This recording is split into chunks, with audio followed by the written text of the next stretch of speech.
Good morning students. तो हम history का जो हम अपना चैप्टर कर रहे थे Nazis and the rise of Hitler, उसे हम कंटिन्यू करेंगे। 2 पार्ट हमने इसके कर लिए थे, हम थर्ड पार्ट पे हैं। 2.2 जो है रिकंस्ट्रक्शन करके हेडिंग, वहाँ से हम स्टार्ट करेंगे। ठीक है। Hitler assigned the responsibility of economic recovery to the economist Herman Snatchet, who aimed at full production and full employment through the state-funded work certain programs. जो हजलमार जो इकोनॉमिस्ट थे हिटलर ने, उन्हें जिम्मेदारी थी जर्मनी की इकोनॉमी को सही करने की या इकोनॉमिक कंडीशन में जर्मनी को लाने की। ठीक है। This project produce the famous Germany super highway and the people's car the Volkswagen. इस प्रोजेक्ट से, जो ये प्रोजेक्ट इन्होंने किया था, state funded work creation programme start किया था इन्होंने, ताकि लोगों को रोजगार मिल सके और इकोनॉमिकली स्टेबल हो सके जर्मनी। ठीक है। इस प्रोजेक्ट से जो प्रोड्यूस हुआ वो तो एक फेमस जो जर्मन का सुपर हाईवे है, एक तो वो प्रोड्यूस हुआ इससे, and the people car the Volkswagen, आपने कंपनी का नाम सुना होगा, वो जर्मनी में उसी टाइम पे बनाई गई थी। ठीक है। इसी state funded work creation programme के अंडर ही। ठीक है। किसने बोला था? हिटलर ने। किसे बोला था? हजलमार को, जो कि इकोनॉमिस्ट थे। ठीक है। In foreign policies also Hitler acquired quick success. जो फॉरेन पॉलिसीज थी उसमें भी हिटलर ने एक क्विक सक्सेस प्राप्त की, मतलब एक क्विक वो मिला उसे। ठीक है। क्विक सक्सेस प्राप्त की उसने। ही pulled out of the league of the nation in 1933, रीऑक्युपाइड the Rihan land in 1936। 1936 में जो रिहान लैंड था, जिसपे कि एलाइज ने कब्जा कर लिया था वर्ल्ड वॉर फर्स्ट के दौरान, 1936 में उसने उसे भी हासिल कर लिया। And integrated Austria and Germany in 1938 under the slogan. और ऑस्ट्रिया और जर्मनी को उसने एक स्लोगन के अंदर लिया है वो 1938 में। मतलब ऑस्ट्रिया और जर्मनी का एक ही नारा था। वो क्या था? One people one empire and one leader. कि हम सब एक हैं, हमारा राजा एक है और हमारी नेशन एक है। ठीक है। और हमारा लीडर एक है। ठीक है। ऑस्ट्रिया और जर्मनी को 1938 में। ठीक है। उसके बाद क्या हुआ? He then went on to wrest German speaking Sudetenland and Czechoslovakia and gobbled up the entire country. In all of this he had unspoken support of England. इन सब के बीच में जैसे चलता रहा, उसने चेकोस्लोवाकिया पे कब्जा किया, मतलब जीता उसको, स्टर्नलैंड को जीता, ग्लोब अब द एंटायर कंट्री, मतलब एंटायर कंट्री में उसने नाजीज का काफ़ी वो कर दिया, फैला दिया नाजीज को, मतलब काफ़ी अधिकार जमा दिया। इसमें उसे अनस्पोकन सपोर्ट था इंग्लैंड का, मतलब इंग्लैंड सीधे सीधे सामने नहीं आ रहा था, बट कहीं ना कहीं से उसे सपोर्ट कर रहा था। ठीक है। Which had considered the Versailles verdict too harsh. This quick successes at home and abroad seemed to reverse the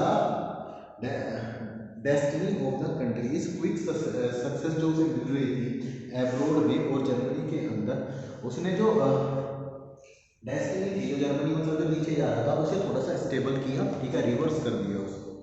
Hitler did not stop here, पर हिटलर यहीं पे नहीं रुका। सचिन हैड एडवाइज्ड,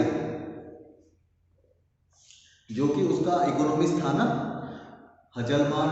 हजलमार जो था वो उसका इकोनॉमिस्ट था। ठीक है। हजलमार ने हिटलर को एडवाइस किया in rearmament as the state still ran on tumbling financially. उसने उन्हें बताया कि जो हजलमार ने बताया कि जो अभी भी जर्मनी है वो अभी भी मतलब फाइनेंशियली स्ट्रॉन्ग नहीं हुआ है या फाइनेंशियली स्टेबल नहीं है। ठीक है। ठीक है।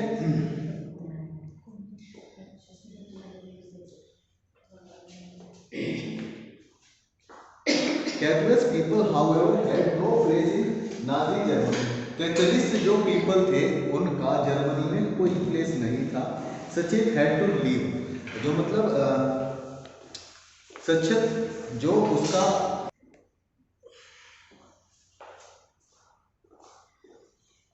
ठीक है, जो उसका इकोनॉमिक्स था, उसने हिटलर को आगाह किया इस बारे में कि जी अभी हम लोग फिजिकली स्ट्रॉन्ग नहीं हैं, फिजिकली कह रहा हूँ, इकोनॉमिकली अभी जर्मनी स्ट्रॉन्ग नहीं है। तो हमें रुक जाना चाहिए, बट हिटलर नहीं रुका और सचेत जो कि उसका इकोनॉमिस्ट था उसे वहाँ से छोड़कर जाना पड़ा, क्योंकि जो भी हिटलर के खिलाफ बोलेगा उसे जर्मनी छोड़ना पड़ेगा। ठीक है, Hitler choose war as a way of out of approaching economic crisis. Hitler ने वॉर का रास्ता चुना इससे उभरने के लिए। ठीक है, मतलब इस क्राइसिस से उभरने के लिए हिटलर ने कौन सा रास्ता चुना? वॉर का। ठीक है, या लड़ाई का। Resources were to be accumulated through explanation of territories. In September 1939, Germany invaded Poland. This started war with France and England. 1939 में जर्मनी ने पोलैंड पर कब्जा कर लिया। ये इससे एक वॉर स्टार्ट हो गया फ्रांस और इंग्लैंड के खिलाफ। इन सितंबर 1948 Tripartite Pact was signed between Germany, Italy and Japan, strengthening Hitler came to international power. 1940 में एक असाइनमेंट साइन किया गया। कौन कौन सी कंट्रीज पे? जर्मनी, इटली, जापान, ये तीनों एक जगह आ गए। Hitler claims to international power, Hitler को इंटरनेशनल पावर बनाने के लिए ये तीनों साथ में आ गए कंट्रीज। ठीक है, puppet regimes support of Nazi Germany were installed in north part of Europe. Nazis के जो सपोर्टर्स थे वो पूरे यूरोप में थोड़े थोड़े कहीं पे फैले हुए थे, सिर्फ जर्मनी में नहीं, जर्मनी के बाहर भी, मतलब पूरे यूरोप में वो कहीं कहीं गुटों में थे। ठीक है,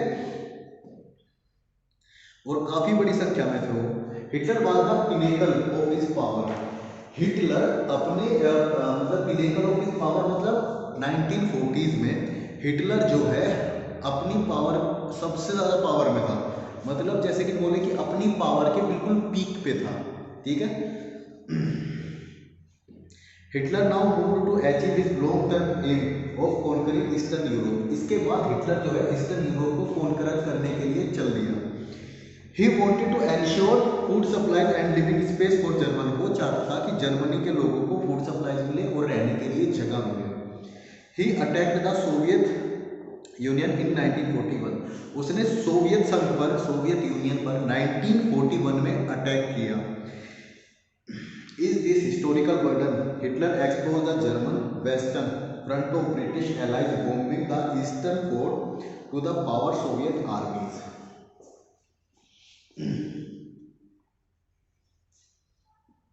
Hitler exposed the German western front to British areas bombing and eastern front of the powerful Soviet armies।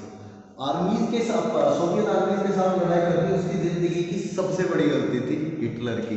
ठीक है, इससे क्या हुआ था? Soviet Red Army inflicted a crushing and humiliating defeat on Germany at Stalingrad. Stalingrad में Soviet जो red army थी उसने बहुत गंदे से इनको हराया, जर्मनी को।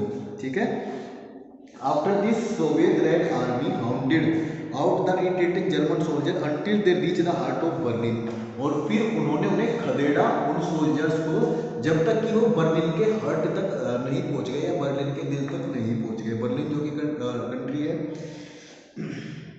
Established Soviet hegemony over the entire Eastern Europe for half a century therefore. उसके बाद हाफ ऑफ द सेंचुरी तक सोवियत संघ का कब्जा रहा था यूरोप के उस हिस्से में जहां पर जर्मनी का वो था।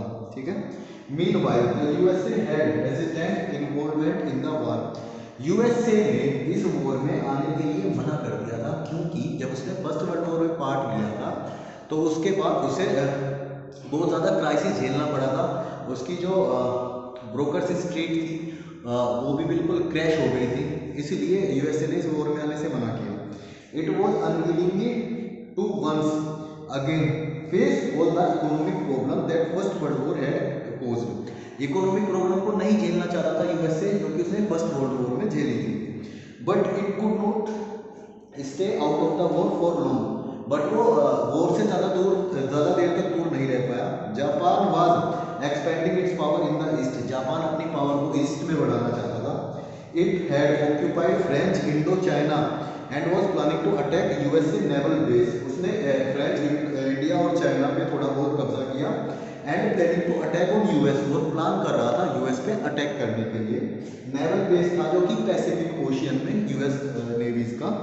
When Japan extended it support to Hitler, जब जापान ने अपने सपोर्ट को एक्सटेंड किया हिटलर के लिए, हिटलर को देने के लिए, and bomb the USA base at Pearl Harbor, और पर्ल हार्बर पर उसने बॉम्ब गिराए, जापान ने यूएसए के पर्ल हार्बर पर बॉम्ब गिराए।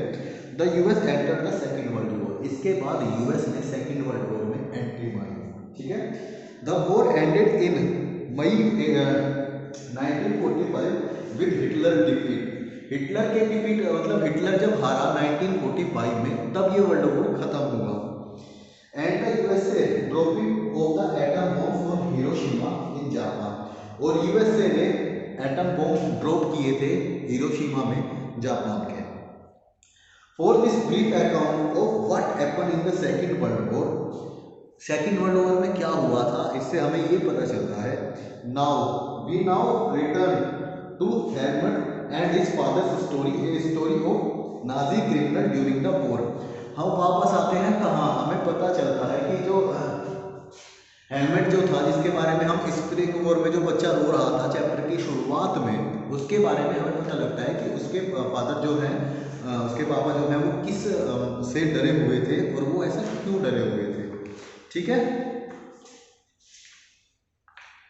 तो आज के लिए इसे इधर रखते हैं, ठीक है, बाकी मैं एक्सप्लेन आपको कल को करूँगा, ठीक है।